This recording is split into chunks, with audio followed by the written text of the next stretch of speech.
ओम श्री परमात्मे नमः। श्रीमद् भगवद गीता का 3रा अध्याय। इस बार अर्जुन ने प्रश्न किया कि हे जनार्दन, यदि कर्मों की अपेक्षा ज्ञान आपके शेष माने हैं तो फिर हे केशव मुझे भयंकर कर्म में क्यों लगाते हैं तथा आप मिले हुए से वचन से मेरी बुद्धि को मोहित सी करते हैं। इसलिए उस एक बात को निश्चय करके कहिए कि जिससे मैं कल्याण को प्राप्त हूँ। इस प्रकार अर्जुन के पूछने पर भगवान श्री कृष्ण महाराज बोले, हे निष्पाप अर्जुन, इस लोक में 2 प्रकार की निष्ठा मेरे द्वारा पहले कही गई है, ज्ञानियों की ज्ञान योग से और योगियों की निष्काम कर्म योग से। परंतु किसी भी मार्ग के अनुसार कर्मों को स्वरूप से त्यागने की आवश्यकता नहीं है, क्योंकि मनुष्य ना तो कर्मों के ना करने से निष्कर्मता को प्राप्त होता है और ना कर्मों को त्यागने मात्र से भगवत साक्षात्कार रूप सिद्धि को प्राप्त होता है तथा सर्वथा कर्मों का स्वरूप से त्याग हो भी नहीं सकता, क्योंकि कोई भी पुरुष किसी काल में क्षण मात्र भी बिना कर्म किए नहीं रहता है। निसंदेह सभी पुरुष प्रकृति से उत्पन्न हुए गुणों द्वारा परवश हुए कर्म करते हैं। इसलिए जो मूढ़ बुद्धि पुरुष कामेंद्रियों को हट से रोककर इंद्रियों के भोगों को मन से चिंतन करता रहता है, वह मिथ्याचारी अर्थात दंभी कहा जाता है। और हे अर्जुन, जो पुरुष मन से इंद्रियों को वश में करके अनासक्त हुआ कामेंद्रियों से कर्म योग का आचरण करता है, वह श्रेष्ठ है। इसलिए तू शास्त्र विधि से नियत किए हुए स्वधर्म रूप कर्म को कर, क्योंकि कर्म ना करने की अपेक्षा कर्म करना श्रेष्ठ है तथा कर्म ना करने से तेरा शरीर निर्वाह भी नहीं सिद्ध होगा। हे अर्जुन, बंधन के भय से भी कर्मों का त्याग करना योग्य नहीं है, क्योंकि यज्ञ अर्थात विष्णु के निमित्त किए हुए कर्म के सिवा अन्य कर्म में लगा हुआ ही यह मनुष्य कर्मों द्वारा बनता है। इसलिए हे अर्जुन, आसक्ति से रहित हुए उस परमेश्वर के निमित्त कर्म का भली प्रकार आचरण कर। कर्म ना करने से तू पाप को भी प्राप्त होगा, क्योंकि प्रजापति ब्रह्मा ने कल्प के आदि में यज्ञ सहित प्रजा को रचकर कहा कि इस यज्ञ द्वारा तुम लोग वृद्धि को प्राप्त हो और यह यज्ञ तुम लोगों को इच्छित कामनाओं को देने वाला होवे तथा तुम लोग इस यज्ञ द्वारा देवताओं की उन्नति करो और वे देवता लोग तुम लोगों की उन्नति करें।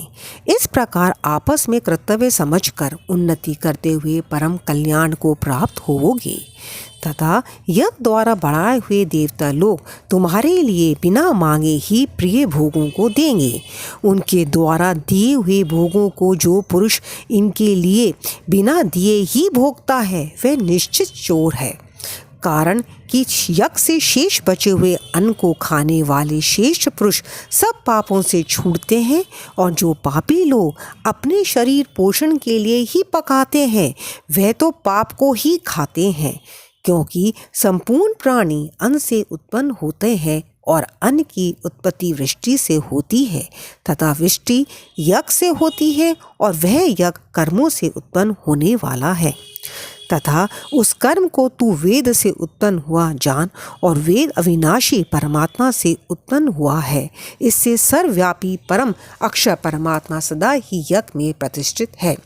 हे पार्थ, जो पुरुष इस लोक में इस प्रकार चलाए हुए सृष्टि चक्र के अनुसार नहीं बढ़ते हैं, अर्थात शास्त्र अनुसार कर्मों को नहीं करता है, वह इंद्रियों के सुख को भोगने वाला पापयु पुरुष व्यर्थ ही जीता है।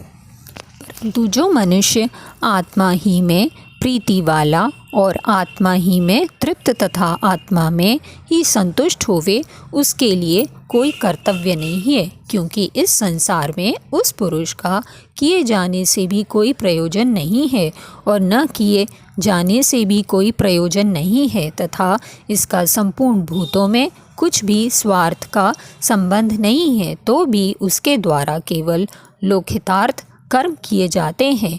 इससे तू अनासक्त हुआ निरंतर कर्तव्य कर्म का अच्छी प्रकार आचरण कर, क्योंकि अनासक्त पुरुष कर्म करता हुआ परमात्मा को प्राप्त होता है। इस प्रकार जनकादि ज्ञानी जन भी आसक्ति रहित कर्म द्वारा ही परम सिद्धि को प्राप्त हुए हैं। इसलिए तथा लोक संग्रह को देखता हुआ भी तू कर्म करने को ही योग्य है, क्योंकि श्रेष्ठ पुरुष जो जो आचरण करता है अन्य पुरुष भी उसके ही अनुसार बरतते हैं।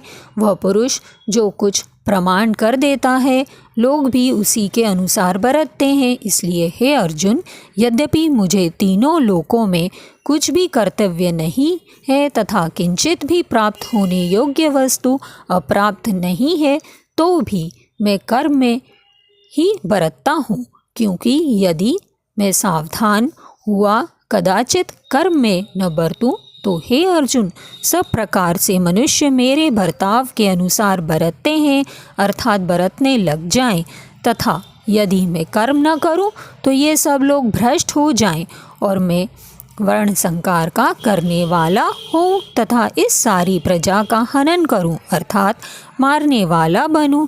इसलिए हे भारत, कर्म में आसक्त हुए अज्ञानी जन जैसे कर्म करते हैं वैसे ही अनासक्त हुआ विद्वान भी लोक शिक्षका को चाहता हुआ कर्म करो। ज्ञानी पुरुष को चाहिए कि कर्मों में आसक्ति वाले अज्ञानियों की बुद्धि में भ्रम अर्थात कर्मों में अश्रद्धा उत्पन्न न करे, किंतु स्वयं परमात्मा के स्वरूप में स्थित हुआ और सब कर्मों को अच्छी प्रकार करता हुआ उनसे भी वैसे ही करावे। हे अर्जुन, वास्तव में संपूर्ण कर्म प्रकृति के गुणों द्वारा किए हुए हैं, तो भी अहंकार से मोहित हुए अंतःकरण वाला पुरुष मैं करता हूँ ऐसे मान लेता है। परंतु हे महाबाहो, गुण विभाग और कर्म विभाग के तत्वों को जानने वाला ज्ञानी पुरुष संपूर्ण गुणों में बरतते ऐसे मानकर नहीं आसक्त होता है, और प्रकृति के गुणों से मोहित हुए पुरुष गुण और कर्मों में आसक्त होते हैं।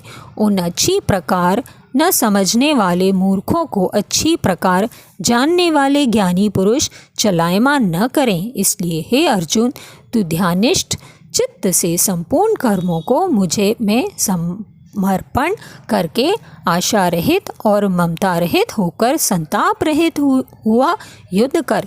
हे अर्जुन, जो कोई भी मनुष्य दोष बुद्धि से रहित और श्रद्धा से युक्त हुए सदा ही मेरे इस मत के अनुसार बरतते हैं, वे पुरुष संपूर्ण कर्मों से छूट जाते हैं। और जो दोष दृष्टि वाले मूर्ख लोग इस मेरे मत के अनुसार नहीं बरतते हैं, उन संपूर्ण क्योंकि ज्ञानियों में मोहित चित्त वालों को तू कल्याण से भ्रष्ट हुए ही जान। क्योंकि सभी प्राणी प्रकृति को प्राप्त होते हैं, अर्थात अपने स्वभाव से परवश हुए कर्म करते हैं। ज्ञानवान भी अपनी प्रकृति के अनुसार चेष्टा करता है, फिर इसमें किसी का हट क्या होगा। इसलिए मनुष्यों को चाहिए कि इंद्रियों के अर्थ में अर्थात सभी इंद्रियों के भोगों में स्थित जो राग और द्वेष है, उन दोनों को वश में नहीं होवे, क्योंकि इसके वे दोनों ही कल्याण मार्ग में विघ्न करने वाले महान शत्रु हैं। इसलिए उन दोनों को जीतकर सावधान हुआ स्वधर्म का आचरण करें, क्योंकि अच्छी प्रकार आचरण किए हुए दूसरों के धर्म से गुण रहित भी अपना धर्म अति उत्तम है। अपने धर्म में मरना भी कल्याणकारक है और दूसरे के धर्म भय को देने वाला है। इस पर अर्जुन ने पूछा कि हे कृष्ण, फिर यह पुरुष बालात लगाए हुए के सदर्श न चाहता हुआ भी किससे प्रेरा हुआ पाप का आचरण करता है। इस प्रकार अर्जुन के पूछने पर श्री कृष्ण महाराज बोले, हे अर्जुन, रजोगुण से उत्पन्न हुआ ये काम ही क्रोध है, यही महाअशन अर्थात अग्नि के सदृश भोगों से न तृप्त होने वाला और बड़ा पापी है। इस विषय में इसको तू वैरी जान।